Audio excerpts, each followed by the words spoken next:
நம்ம இப்போ previous year question paper வந்து ஒரு கொஸ்டின் தான் பார்க்க போகிறோம். இது ரேஷியோ பேஸ் பண்ண ஒரு சம். ஸோ இங்கே ரமேஷ் சுரேஷ்னு 2 பேர் இருக்காங்க. அவங்க ஒரு காம்படிஷனில் கலந்துக்கிறாங்க.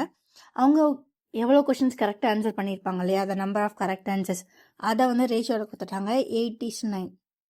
இவங்க 2 பேரும் மொத்தமாக சேர்த்து 2 பேரும் சேர்த்து எத்தனை கொஷின்ஸ் கரெக்டாக ஆன்சர் பண்ணாங்கன்னா 85. ரைட். இப்போ என்ன கண்டுபிடிக்கணும்னா, அந்த சுரேஷ் இருக்கார்ல, அவரை எத்தனை கொஷினை கரெக்டாக ஆன்சர் பண்ணாருன்னு கண்டுபிடிக்கணும். பண்ணலாமா? ஓகே.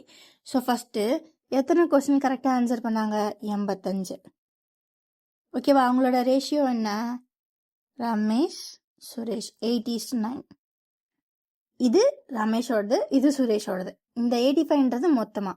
ஸோ அப்போ இதோட மொத்தம்னா இது ரெண்டே ஆட் பண்ணும். 8 + 9 17.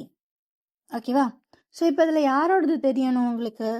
சுரேஷோடது தெரியணும் 9. Okay okay.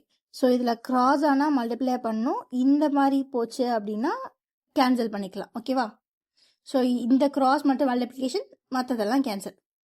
So 117 17, 517 sir 85. So இது வந்து ரேஷியோவில் உள்ளது, இது வந்து நம்பர் ஆஃப் கொஸ்டின்ஸ். ஓகேவா? ஸோ இவங்க 2 பேரும் சேர்ந்து 17, 2 பேரும் சேர்ந்து ஆன்சர் பண்ண கொஸ்டின் எத்தனை? 85. ஸோ அப்போ இங்கே சுரேஷோட ரேஷியோ, இங்கே என்ன வந்திருக்கணும்? சுரேஷோட நம்பர் ஆஃப் கொஸ்டின். ஸோ இதுக்கு வந்து இவங்க 2 பேரையும் மல்டிப்ளை பண்ணணும். 9 × 5 45. அவ்வளோதான் ஆன்சர். ஸோ இது மறுபடியும் செய்கிறேன், பார்த்துக்கோங்க. ஸோ இங்கே 2 பேரும் சேர்ந்து எத்தனை கொஸ்டின் ஆன்சர் பண்ணாங்க? 17. ரேஷியோ படி இது 2 ஆட் பண்ண படி, கொஸ்டின் படி அவங்க எத்தனை இது பண்ணியிருந்தாங்க? 85. யாரோடது கண்டுபிடிக்கணும்? சுரேஷ். ஸோ அவங்களோடது 9. கேன்சல் பண்ணிங்கன்னா 117 517 சார். ஸோ இதை 2 மல்டிப்ளை பண்ணிங்கன்னா 9 5 சார் 45. அவ்வளோதான் ஆன்சர். ஓகேவா?